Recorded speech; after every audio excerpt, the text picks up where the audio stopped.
Welcome, dear listeners, to the realm where fear reigns supreme and the darkness holds its sway. I am your guide through this labyrinth of nightmares, your companion in the shadows. In this podcast, I will read you stories that I'm sure will keep you up at night, and I hope by the end of this episode, you will not be able to close your eyes without a chill running up your spine.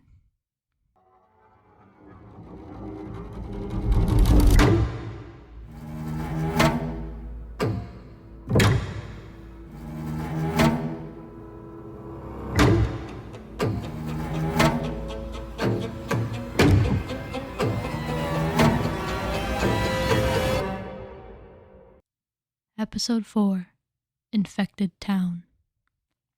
I'm a self-proclaimed explorer. I love the rush of entering places people rarely go, seeing things people rarely see.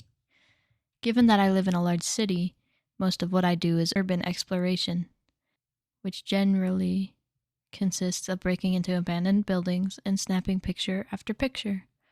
You've probably seen some of my material, but I'm not linking them. I'm using this throwaway account to tell my story, so no one I know can call me crazy. For me, and I'm sure you guys can appreciate this sentiment, it's always been the creepier the better. Some of my favorite buildings to explore have been abandoned mental institutions or sanitariums, where the ghost stories write themselves. I've never seen a ghost, however. Before last week, I didn't believe in anything paranormal at all, but I'm getting ahead of myself. The reason I've decided to break my silence after a year of lurking on this sub is because last week I decided to go on a road trip. I needed a breath of fresh air, a break from personal bullshit, so I decided to visit my best friend down in San Francisco for a change of scenery. The drive from my coastal city takes 12 hours on the southbound freeway, but I adore driving, especially alone, so I plan to use mainly back roads, the scenic route. Winding through small towns and wilderness. If I saw anything interesting, be it an old cabin in the woods or a charming small town diner, I'd stop and check it out.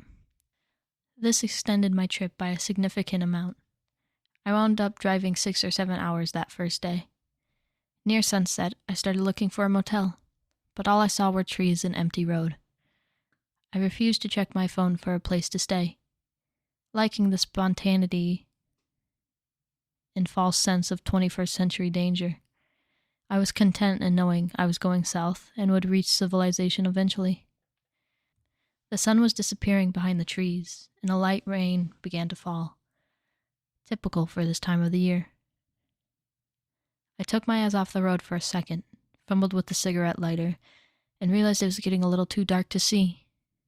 I flicked on the headlights, glanced out the windshield, and immediately slammed on the brakes. My car skidded a few feet in the rain, but luckily stopped before it hit the Jersey barriers that had been set up across the road. They sprang up out of nowhere. No warning signs, no road close ahead, just 4 low, concrete walls all the way across the 2 lanes. They would have seriously fucked up my car if I hadn't seen them in time. I'd been going 45. I caught my breath, wondering how many people had almost crashed as I did. Probably not many. I hadn't seen a single other car for the past 2 hours. A sad, dented detour sign pointed towards a road branching off to the right, through the trees, doubtlessly leading back towards the freeway. But my eyes were drawn to the road beyond the barriers. There was no sign of construction of any kind. The road was empty, and the pavement looked exactly as old as the one I'd just been traveling. My decision was not a difficult one. Carefully ignoring the detour, I maneuvered my car along the narrow strip of gravel on the right, to the right of the barriers, and quite easily drove past them. I drove for about 30 minutes, with no sign of construction or life of any kind. It was growing steadily darker, and I was getting unsettled, but that only increased my curiosity. What was at the end of this closed road? When I crested a hill, I was greeted with the sight of a few buildings and a large wooden sign. "Welcome to blank," it said. I'm not omitting the name or doing anything cheeky. As to what this town's called, I'm as curious as you are. I couldn't read the name, or any of the other words. Most of the sign from the center down was covered in what looked like splotchy black paint, or maybe some kind of plant life. It was difficult to tell in the falling darkness, but you could see that the boards at the bottom were chipped and scratched, like an animal had gotten to it. Not anything from a monster movie, just the common weathering of old wood left in the forest. But there were man-made scratches in it, too, gouged deeply into the wood, over the black paint. I leaned out the window and pointed my flashlight at it. "Come in." Weird. But I've seen much worse graffiti in ghost towns, which I assumed this was. That got my heart pumping with excitement. I drove into town, past quite a few promising locations, all dark and empty. A police station, its windows shattered and subsequently boarded, the glass still glittering on the sidewalk. Houses with doors broken off the hinges and crooked shutters. A grocery store, where one street lamp still burned eerily green by the entrance. An apartment building, the glass of its double doors, and all the windows apparently painted that with the same splotchy black as the town sign. Though my fingers were twitching, I didn't get out of the car. It was getting dark and I was getting tired. I was alone and had no information on this ghost town. I wasn't about to break into places if they were occupied, especially at night with nothing but a flashlight. Because that's the thing. The town didn't have the air of 50 years of abandonment. Besides the boards across doors and the lack of electricity, this place looked like it could have been inhabited yesterday. There was no building decomposition or crumbling masonry, at least from what I could see. No graffiti anywhere that would have marked the presence of other people besides the black paint. The architecture was modern and generally holding up pretty well. Was this really a ghost town? It must be. I didn't see a single other person. All cars were parked and dusty. All businesses looked closed. This is probably my imagination, but from the moment I drove past the sign, I felt eyes on me from all directions. I didn't feel welcome here, though I was sure there was no one to be bothered. And then there was the smell. It was faint, but ever present, floating on the wind as my car crept down Main Street, that stale, earthy scent of old basements and wet, dark places. Mold. The town smelled like mold. I sped up, deciding to drive through the town and continue south. I'd find a place to stay nearby and return in the morning to do a bit of proper exploring. The apartment building and the police station were especially tempting. I'd never explored a police station before. I was just about to cross the bridge that marked the south border of town, leaving the buildings behind and continuing into the woods, when I saw someone walking down near the creek. My heart nearly jumped out of my chest. I'd thought I was alone. I stopped the car but didn't get a very good look in the gathering twilight before she, if it was a she, disappeared under the bridge. She was very thin. Very, very thin. Starvation status thin. I'm sure of it. And walked with a pronounced limp. She had a pale head, mostly bald, but near the top of her scalp were growing a few scattered clumps of thin, wispy brown hair. It was really long. It went over her shoulders and down her back. A filthy dress hung off her frame. I watched her for a moment, with my mouth open, then sped across the bridge when she disappeared from sight. She hadn't looked up at me, even though my headlights had been shining at her. Part of me thought I should see if I could help her, but most of me was screaming that that was a bad idea. I'm a lone, unarmed woman, and I didn't know who or what was under that bridge. Trust your gut, they say. I reached another set of barriers further down the road, with another detour sign leading oncoming traffic towards the freeway. It seemed these barriers had been set up specifically to cordon off the town. Why? I found a motel near the freeway, and a small gas station. I decided to stay the night and go back first thing tomorrow. I called my friend in San Francisco and excitedly explained my discovery and why I might be another day late. Now that I was out of town, I brushed off the feeling of unease.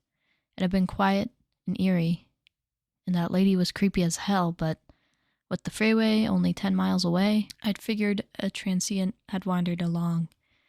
Maybe she was squatting in the town, but dealing with homeless people is part of the adventure. So yes, I went back. I asked the gas station attendant about the ghost town up the road. He said he used to get a lot of regulars from up there, but not for a while. Then the road got closed. There used to be a few more signs and some police tape, he said, and he'd seen a couple cop cars parked by the barriers. I asked him the name of the village, but he said he didn't know. I thought that was really weird. Why wouldn't you know the name of a town half an hour away? There's nothing up that way, he said as I left. Oh, good. My own personal harbinger of doom. The next morning I got up and packed my backpack, flashlights, extra batteries, gloves, an N95 respirator in case of mold or asbestos, some rope, a fuck ton of glow sticks, a few flares, basic first aid kit, and my Swiss Army knife, plus bottled water. I also brought my handy-dandy crowbar. It was heavy, but worth lugging around in the face of a stuck door or window. Like an idiot, I'd left my camera at home. I'd mourned this since the night before when I looked in my bag and found it missing. I was sure I'd packed it, having planned to explore a couple places my friend knew of in San Francisco. But it's probably sitting on my bed at home, all lonely and sad. I took a couple pictures in the town with my phone, but none of them turned out. Terrible lighting, I guessed at the time. So, the first exploration. That feeling of being watched returned immediately upon crossing the bridge into the village. And as I drove towards the building, the scent of mold did as well. Faint, but eternally present. My first stop was the police station. I weighed the pros and cons of breaking into a government building, but not for long. I was too eager. The town was as empty as ever, after all. I parked in the lot behind the station, beside a few dusty squad cars. I guess the building should be called more of a sheriff's office than an actual police station. It's a low, tan-colored building with a ground floor and a basement. The windows in the back aren't busted like the front, but they're grimy. Spots of black adorn the corners of most of them, which I soon discovered was some kind of mold. I've never seen mold like it, though. I tried the front doors first, in case people were actually in the building, but they were locked. I swung around back where I'd seen a metal maintenance door when I parked. It had been firmly shut. I remembered it, and I didn't have much hope for it. Already planning to try to pry open a window. I came around the corner of the building. The maintenance door was open. I blinked. Yeah, there it was. Open, just a crack. I couldn't believe I hadn't noticed it before. But I brushed it off. Breathing deeply, I pulled open the door and was met with the stifling smell of mold. I got the N95 out of my bag and affixed it to my face in case of spores. I stepped inside the building after wedging the door open with a heavy rock. The hallway I stood in had a bathroom to my immediate right and a custodial supply closet to my left. It led into a large office area, with many doors and cubicles. There were 3 small jail cells in the northeast corner, and through a metal door to the east was the reception and waiting area. The place was dusty, and sounds were muffled, like cloth pressed over the ears. The interior had a distinct look of decay. Paint was peeling from the walls, all the light bulbs were broken, the carpet was pulling up at the corners. The mold around the windows doesn't have the usual spotty pattern I associate with mold. It grows in groups, usually in corners, in a big black mass, then spreads out in long, slender lines, made up of tiny colonies. I'm not even sure if it is mold. At times it looks like it, at other times it looks like some kind of plant life. It smells like mold. I avoided all physical contact. The walls and ceilings of the building weren't moldy, just the windows. I picked my way through the office area towards the holding cells. It looked eerily as though people had up and left in the middle of the workday. Photos and personal effects still sat on desks. Papers and files littered the ground, but were also stacked high on desks and in and out trays. Rotting jackets were draped over rotting chairs. Most of the doors were locked. The cells were locked, too, and empty. I was a bit disappointed by the building so far. I found out why the front window was shattered when I went into the lobby. Bullet holes prepped the plaster on either side of it, and bullet casings littered the floor. A smear of what looked like dried brown blood painted the wall under the window.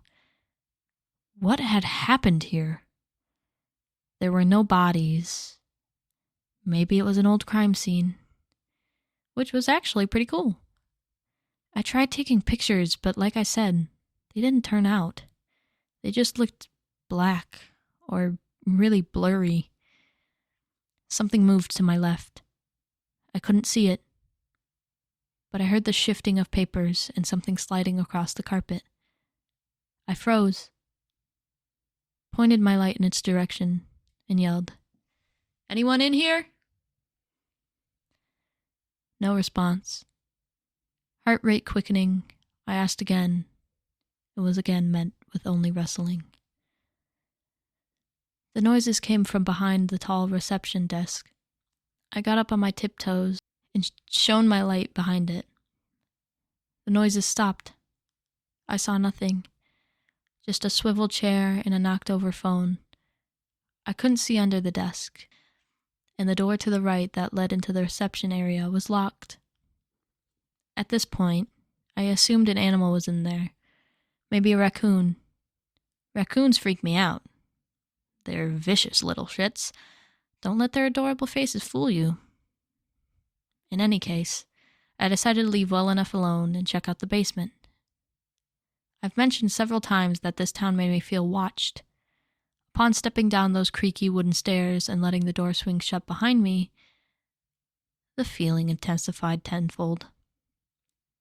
I figured at the time it was because it was pitch black and I only had my flashlight to see. The decay down there was particularly bad. The entire ceiling was covered in black, as well as the ventilation ducts. The mold oozed halfway down the wall, which dripped brackish water. Along one wall hung 3 headless human figures, brown and rotting. They made me jump violently when my light landed on them, but a second look told me that they were actually old hazmat suits that seemed to be covered in filth. The helmets lay by their feet. Someone had set up a makeshift lab down here. Between filing cabinets and cardboard boxes, the rotting counters on the opposite wall held a microscope, a bunch of dirty test tubes and glassware, and a 2013 Mac desktop, which looked just as moldy as the rest of the place. That gave me a pause. I'd never seen this level of decay in such a modern building. The computer looked like it had been there for 30 years. Not one. A pile of paper sat next to the microscope, mildewed and barely legible, but dense with type. I remember a few phrases from when I glanced at it, like signs of accelerated growth and stage 1 symptoms, that caught my attention. I was about to start flipping through the file, but before I could even touch it, the door at the top of the stairs behind me slammed open. I yelped and spun around. "Get up here!" Someone screamed from upstairs. It was a male voice, ragged and breaking. Though the tone was aggressive, he didn't sound angry so much as panicked. It set my heart thudding. The beam of my flashlight didn't reach the top of the stairs, so I couldn't see who was calling to me. No one was at the top of the stairs when I got closer. Eager by now to get out of the building, I took them 2 at a time. The main floor hallway was empty too, which both relieved and perplexed me. Where had the man gone? Didn't matter.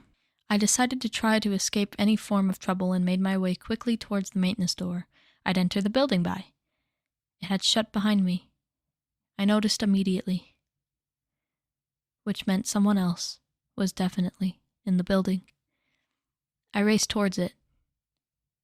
though nothing was chasing me, almost expecting it to be locked. But it opened quite easily, and I spilled out into the sunlight. I tripped over the heavy rock I used to prop the door open, which had been purposely moved, picked myself up, and found sanctuary in my car. I probably should have left town then. The experience with the screaming man had set me on edge, and I hadn't really enjoyed exploring the police station. Even seeing the old crime scene in the lobby had failed to really pique my enthusiasm, prodding instead at my underlying fears. But what happened there? Was the bloodstain connected to the lab in the basement? I wasn't done looking around. After leaving the police station, I still had the whole day left and really wanted to feel like exploring this town was worthwhile. I decided to check out the apartment building. Hillside Apartments is a 4-story building on the south end of town, not far from the bridge. It's a very normal-looking brick building from the outside, probably built sometime in the 80s. No signs of structural decay. The only strange thing, as you're walking up to the front doors, is that all the windows on the face of the building are covered in black from the inside. As with the town sign, I thought at first that it was black spray paint or something of the like. As you might have guessed, though, it's mold. The front doors were locked. There was a keypad and a call box, but neither seemed to have power running to them. I made my way around to the parking lot, past a row of dusty cars, and up a wheelchair ramp towards the back door. It was stuck or something. The handle turned, and there was no sign of a deadlock, but no amount of pushing on my part would make it open. I half-heartedly gave the crowbar a few tries, but soon gave up. The ground floor windows around the front were low enough to slide through easily. Luckily for me, the third window I attempted was unlocked and slid open, only sticking once or twice. I plopped my backpack through, then followed headfirst. I had to push my way through the rotting blinds. I found myself in an apartment bedroom. After turning on my flashlight, I let the beam wander around for only a moment, before reaching back into my backpack for the respirator again. This place looked worse than the police station basement. Black mold covered the floors, walls, and the ceilings. Water gathered in one corner of the ceiling as under a busted pipe, letting gray droplets escape to join the pool of water on the decaying mattress underneath. Furniture had been reduced to vague shapes, stained and rotten, in tones of gray and black. I left the bedroom and walked into a living area that could have been inhabited yesterday, if not for the mold. Again, the place didn't just look deserted, it looked like it had been evacuated. A few bottles and cans littered the coffee table in the living room, near an entertainment cabinet with an expensive-looking, yet seemingly decaying, sound system and TV. A couple plates sat on the counter in the kitchen, covered in black gunk, along with a sink full of dishes growing green algae. But the creepiest things were the family photos lining the walls. Mom, Dad, 2 infants, grinning at me from silver frames. All left there hanging, mold beginning to creep over their happy, normal faces. Anyone moving out would take those, surely. I could explain away the dishes and even the electronics, but family pictures? People run back into fires for family pictures. I left the apartment, unnerved, and turned back to see which number it was, only there were no numbers on the door. I shined my light down the hall to either side. No numbers on any doors. Why? The more I discovered in this town, the weirder it seemed to get. I decided to do a thorough sweep of the apartment building and see if I could enter every room. It would take a while, but I wanted answers. Maybe I'd even go back to the police station once I'd given the man time to leave. I find, when exploring, that a systematic approach works best for me. I usually choose a corner in the highest or lowest accessible area of the building and spread out from there. This ensures that if the building proves interesting and you want to make sure you've seen all of it, that you don't end up confusing yourself and skipping or backtracking. This building wasn't all that big, so I wasn't worried about getting lost. What did concern me was the idea that someone else was in the building with me. I couldn't shake the feeling. Hillside Apartments is much darker inside than it had any right to be. Darkness breeds everywhere, so deep that the corners looked like a void. At one point, I turned off my flashlight on the ground floor, mind you, and discovered I couldn't see my hand if I moved it more than 5 inches from my face. It was an unnatural darkness for 11 a.m. on a Saturday, even inside. Glass crunched under my boots as I made my way down the hall, and I looked up to see that every fixture was missing a bulb and had been grown over with mold. The windows all hosted their own colonies, eliminating all light from the sun. My goal was the stairs, but I tried every apartment on the way there. More than a few were locked, but the doors I could open showed me much the same scene as the first apartment: stained, moldy couches, cushions flattened with use, full trash bins, and half-loaded dish washers. Broken desktop computers and TVs, personal effects left behind and slowly being taken over by mold, pictures, books, clothes, magazines, jewelry boxes. While personal effects remained, every identifying detail or number seemed elusive. Rot covered the date on a newspaper I found. Mail left in piles on a bookshelf had been so waterlogged that the names and addresses were illegible. It became a kind of game for me to try and find one piece of evidence as to when the town had last been functioning, and who had lived here. Even a year would have made me jump for joy. At one point, I came into the lobby, which is large enough that the beam of my flashlight didn't reach the opposite wall, swallowed instead into darkness. I didn't linger here for long. I hated feeling like I was in such a vast place, like the mouth of a pitch-black cave. Quickly, I found a door marked stairway and went inside. Whereas the lobby brought out my agoraphobia, this place seemed uncomfortably cramped. I felt like I was being encroached on from all sides by the grimy walls as I made my way down the concrete steps, so much so that I kept swinging my light left and right to make sure the passage wasn't getting narrower. Raspy breathing filled the space, and I'm not sure it was my own. Immediately upon leaving the stairway, my light found shelves filled with rusty machinery and a ceiling of blackened pipes. Custodial and maintenance tools littered the floor. The hallway ahead gave me the creeps. Like the lobby, my light was swallowed by darkness before it ended. So I turned right and went down a shorter corridor to an open door.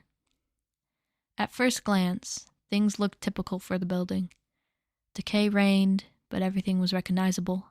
A hulking mass of rusted machinery took up half the room, and pipes and ventilation shafts crisscrossed the moldy ceiling. In one corner of the wall was a set of iron ladder rungs leading up to a trapdoor in the ceiling. When I shined my flashlight towards the boilers and their pipes, something struck me as odd. It looked like something was behind the machinery. I came closer, peering between pipes and around twisted hunks of metal, but couldn't get a good look.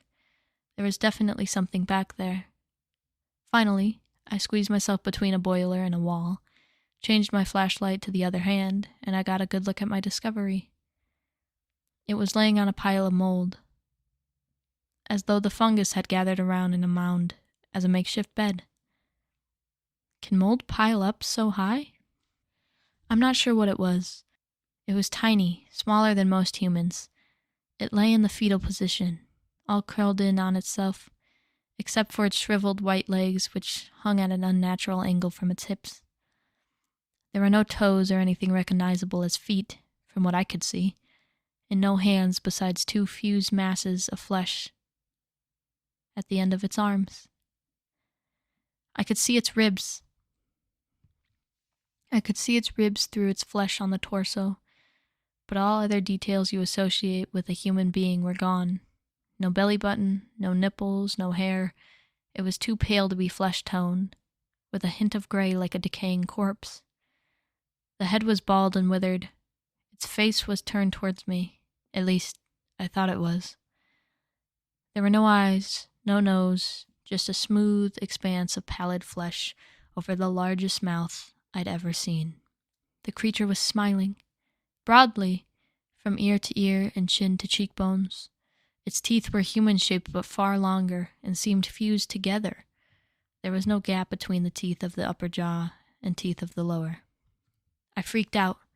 While trying to squirm out of the space between boiler and wall, I noticed something about the creature. No movement, no breathing, not even a twitch or any kind of reaction to my presence. I realized, after a minute, that it was dead. That was enough for me. I couldn't stand being in the building another minute. I raced up the stairs and, avoiding the lobby, went back to the window I entered through. I fell through so quickly that I knocked the wind out of myself when I landed. As I had upon leaving the police station, I found sanctuary in my car. Except this time, I drove straight out of town. I rationalized these events back at the motel. Between a hot shower and a cold beer, maybe it had been a doll of some kind, or a mannequin, or even a petrified animal. I think at one point I decided it was a fucked up student art project. So the next day I continued into San Francisco, glad to be putting distance between myself and the ghost town. But that doesn't mean things are over. I'm not done trying to figure things out. I'm just not brave enough to do any more solo exploring. We are officially here in Oregon, just outside of Infected Town, in the little motel. I know, it took a bit longer than expected to be able to leave San Francisco. Blake had a hard time getting days off work, and I loved exploring the city. I started getting restless a couple days ago, though. I really wanted to get back to the town. I had dreams about it, like it was calling me. In the dreams, the sun shone brightly, and everyone was smiling, and not in a forced, monstrous way. There was laughter, and the people felt like family. You know, in dreams, if you meet your brother, your parents, they might not physically look like them, but you know they're your family? Like that. It felt lovely in the moment, but when I'd wake up, I'd feel sick, unnerved, lied to. The town is no good. So why is my subconscious trying to make it seem positive? Anyway, I started pressuring Blake to get going, backed up by Heather, who was interested to see whether or not I'm making shit up. I thought about just driving back there myself, but I'm also not an idiot. Finally, Blake got some days off, and we set off when schedules allowed. People keep asking for the town name, or coordinates, or some details as to where it is. I really don't feel comfortable telling you. I apologize for that.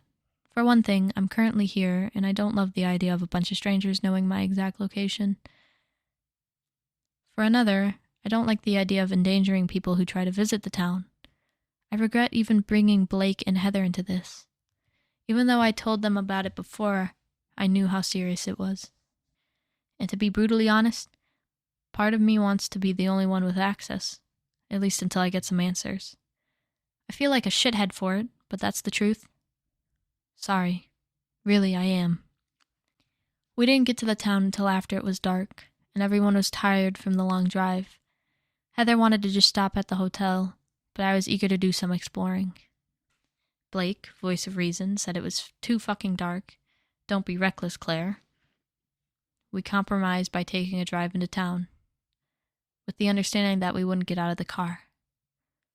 Shit, Blake said, as soon as we crossed the bridge, leaning forward to get a look at our surroundings. You weren't fucking kidding about that watched feeling. It was true, prickling up the back of my neck. Eyes from all directions, I glanced at Heather in the back seat. She'd gone completely stiff and pressed herself right up against the window, eyes darting in all directions. I pointed out the apartment building to them as we drove past it, hoping Blake would want to stop and check it out. He didn't. I looked up to that third-floor window, the one on the right that had been filled in on that little note. It didn't look any different from the others. I slowed the car to a crawl, craning my head to look at the building. A movement in a window on the fourth floor caught my attention, but it might have been my imagination. I squinted. Was someone standing by that window? It was hard to tell in the distance in the dark, but for a moment I thought I saw a shadow move behind the moldy glass. Suddenly Blake yelled and grabbed the wheel from me, yanking it hard to the right. Heather and I screamed as we were jerked by the car's movement. We were only going maybe 15 miles per hour, but I slammed on the brakes, my heart pounding. What? What? Blake laughed in relief, slumping back in his seat, passing a hand over his face. A cat, he said, still laughing. A fucking cat just shot across the road. He rubbed his eyes. Heather smacked the back of his head and yelled at him for pulling on the wheel from the driver. I punched his shoulder gently. He argued that without his excellent reflexes we would have hit the kitty. I was very glad we hadn't. Heather, half jokingly, asked if the cat looked moldy or weird looking. Blake said no. He was pretty sure it was just a regular cat. I assume it's feral, since we haven't seen any people whatsoever. We got to laughing nervously as we continued our drive. I think I mentioned this in one of my previous updates, but many houses that we passed had their doors hanging wide open, gaping holes into dark interiors. It was a chilling image, the mockery of a safe, welcoming community. Come in, the houses seemed to say. I could feel Blake getting antsy beside me, his fingers twitching. He has the explorer's bug, too. And these residences were so easy. You could just stroll right inside and pick through the remains of people's lives. Didn't even have to force a door or climb in a window. Easy. And curiosity was killing me. I turned on a side street I hadn't driven down before, looking for lights or sign of human presence. Nothing. In one side yard, a laundry line stretched between the house and the fence. Clothing still hung on it, ragged and weathered by the elements. Dusty cars were parked in dusty driveways. One had the hood up, a collection of tools scattered on the ground. Kids' bikes lay on lawns. All the grass was either dead or knee-height. It's so weird, Heather said. Like everyone just up and left at once. Maybe the town was evacuated, Blake said, then affected his voice into something vaguely northeastern. Coal fires still burning underground, you know? Breathe enough of those fumes, oh, bound to kill ya. I laughed. He quoted one of the horror movies and games that had bonded us when we first met. I love that shit, but I doubt mining fires or red pyramid things have anything to do with this place. We should leave, Heather said shakily. Scaredy cat. Sighing, I agreed and took a right turn, then another right to go back the way I'd come. Upon rounding the corner, however, I slammed on the brakes again. 2 people were shuffling down the sidewalk away from us, out for a stroll, maybe, at 11 at night. One of them had a sweatshirt on over a dirty dress, the hood pulled up over her head. I assumed it was a woman. She was barefoot with pale, skinny legs. The other person was tall, dark-haired man in a leather jacket. He had his arm around the girl's shoulders, huddling her close. They moved very slowly. It didn't take them long to notice us. The man turned when my headlights hit his back, saw our car, and pulled the girl quickly with him, heading towards the shadows between the houses and the trees. I didn't see much of his face, and none of hers, shadowed by the hood. She limped along, jerkily, almost as if her limbs weren't cooperating or her legs were numb, but she clearly wasn't moving fast enough for him. Just before reaching the tree line, he scooped her into his arms, bridal style, and ran away. He was a fast one. I drove around the block trying to intercept them, but they didn't come out again. Blake firmly refused to go look for them on foot in the dark. I knew he was right. We don't have weapons. They might. Heather demanded we get out of the town for the night. I headed back towards the bridge, mind buzzing. Who is living here? I saw enough of the place on this drive-through to quell any suspicions that the town is still functional. It's not. It has all the trappings of abandonment, except it isn't old and there are still people here. I've heard of people staying in evacuated towns, out of desperation or pride, or a combination of both. I find the concept unnerving. Nothing of note happened on the way back to the motel, except this. I opened my window shortly before crossing the bridge. I was confident that we were home free and I really wanted a smoke. It took me a moment to notice anything was off, but Blake sensed it almost as soon as I did. He rolled down his window too, leaning his head out. Yes, the air smelled like mold. We knew that before, but what I hadn't noticed on my previous visit was how quiet this place was. I stopped the car on the bridge, and we listened. No insects, no window blowing, no rustling of the countless trees around us, or gush of water from below. For a moment, I felt like I was sitting in a vacuum. Then Blake put his hand on my hand, glanced back to Heather, and whispered, "Go," with an intense look in his eye. I accelerated. When we got back to the motel and got settled, Blake and I met for a cigarette in the parking lot. Heather was taking a shower in her and Blake's room, which he said was a good thing. I didn't want to scare her, he said. She's really freaked out about this whole thing. She's not sure she wants to go back. Well, we are, right? I asked. He smiled. Of course, Claretron. I'm as interested as you. But I don't think you should tell her what I'm about to tell you. And I don't want you flipping your shit either. Well, I am one to flip my shit. This was an example of sarcasm. Yeah, okay, he said. Then he got all Blake nervous, rubbing the back of his neck and looking everywhere with a kind of angry or intense expression. I demanded to know what was up, what had him so jumpy. Okay, he said. So when we were stopped on the bridge, listening, I looked at the railing, of the bridge, and there was something, on it. What something? It had to be some kind of plant or something, some kind of moss, but it freaked me out because what it looked like was a hand. White hand, really bony, holding onto the railing, like someone was hanging off the side of the bridge. That gave me chills. We hadn't seen anything dangling from the bridge on approach, but we hadn't been looking, and the angle might have prevented it anyway. I told him I was freaked out to even go to my own room, and he shrugged. I think we've been reading those fucking stories too much.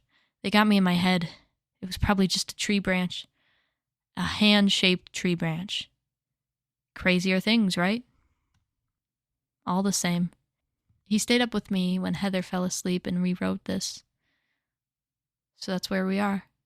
Mold, an abandoned town that's not quite abandoned, people dangling off bridges. It just keeps getting weirder. I woke up on the morning of the 17th to some text from a number I didn't recognize with an Oregon area code. They came around 3:30 in the morning. I noticed that the only capital letters spell out I am he. This guy really likes riddles.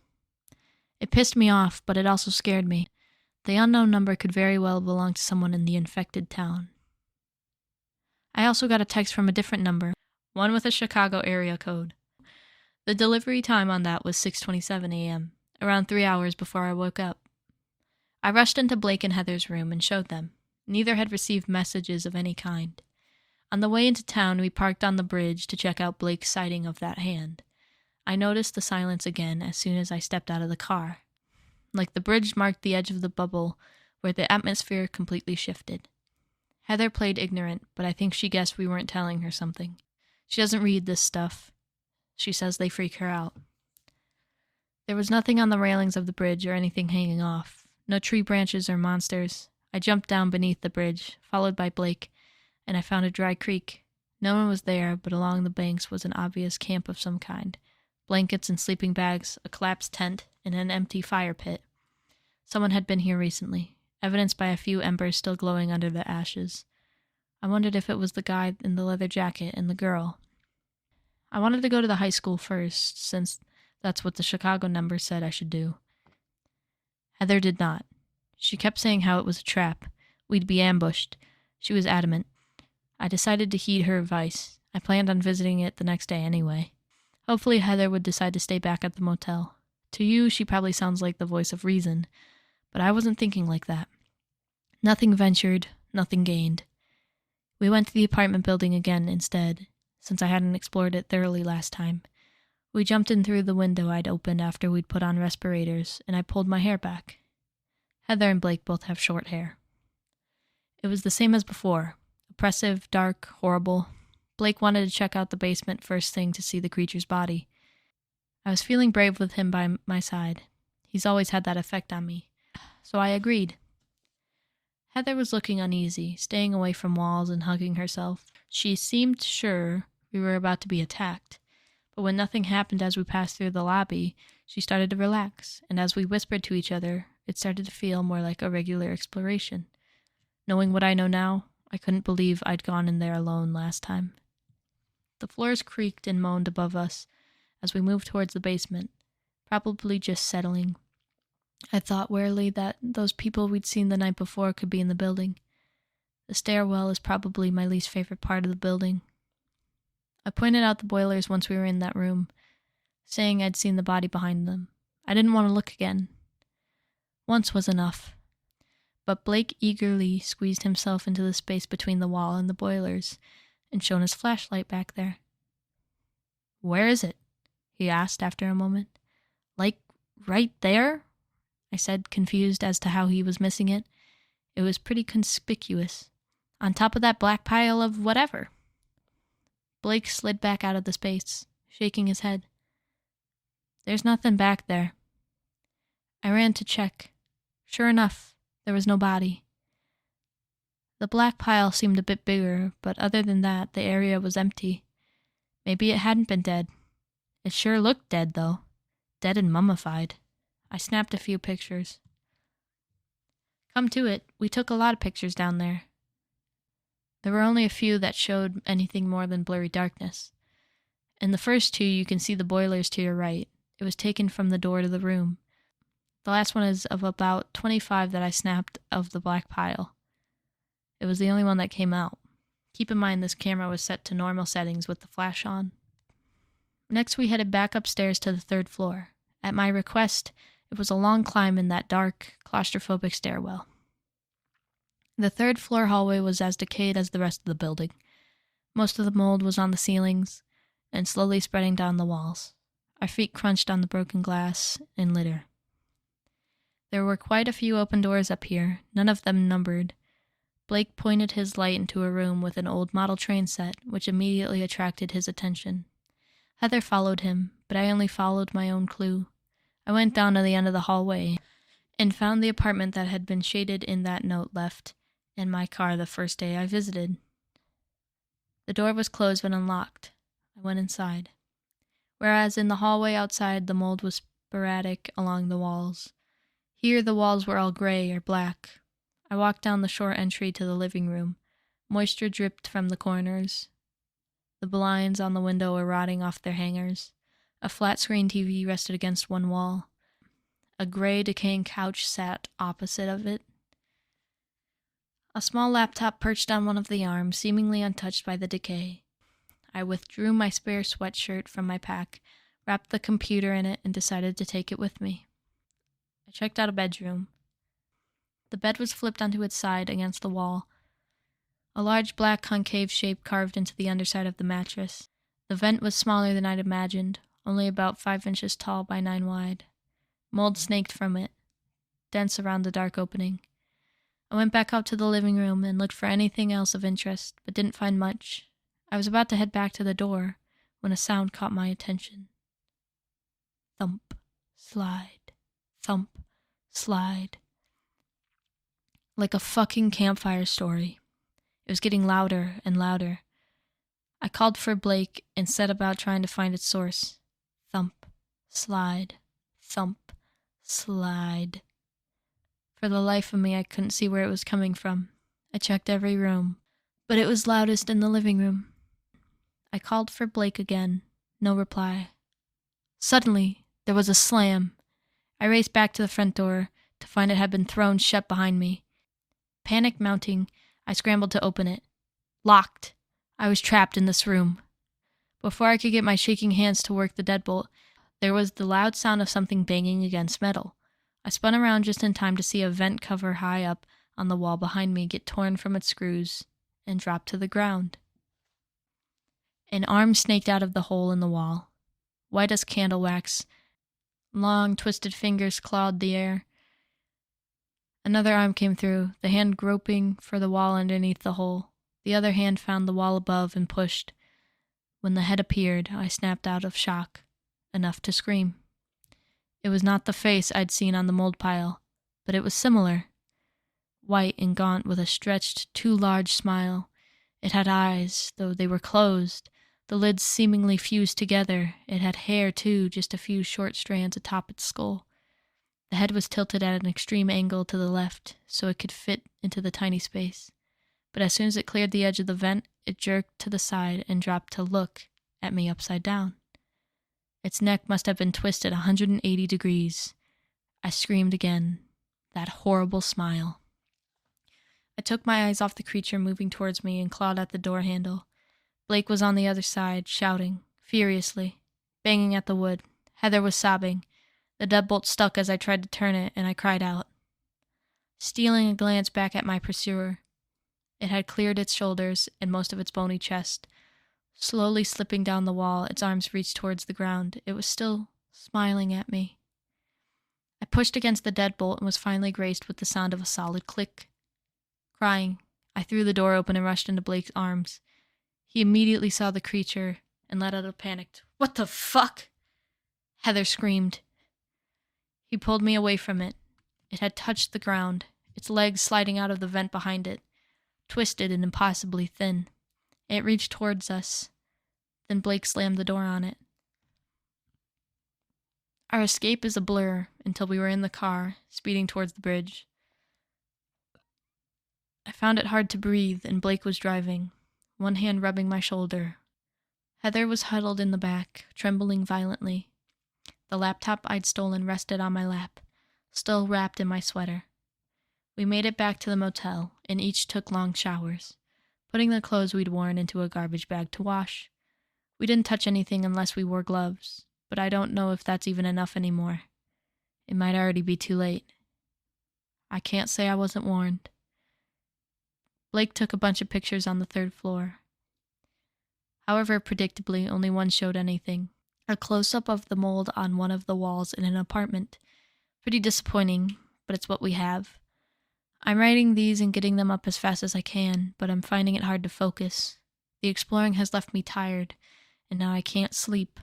But for a few hours a night, I've traded unnerving dreams for no dreams at all. A lot of you will say it's because I'm infected, and at this point I'm getting pretty scared that it might be the case. I can't sleep, and when I do, I see that face. I don't think it's safe for me to leave. As the shadows recede and the echoes of terror fade into the night, we must bid farewell to another haunting tale. But fear not, dear listeners, for the darkness will always welcome us back, eager to share its secrets once more. Remember to keep a light burning in the darkness, for even the smallest flame can hold back the night. Until next time, may your dreams be free from the whispers of the dark, and may you find solace in the light of day. This has been Shadows in the Dark, Tales of Terror. Thank you for joining us on this journey into the unknown. Until we meet again, stay safe, stay vigilant, and never forget that the shadows are always watching.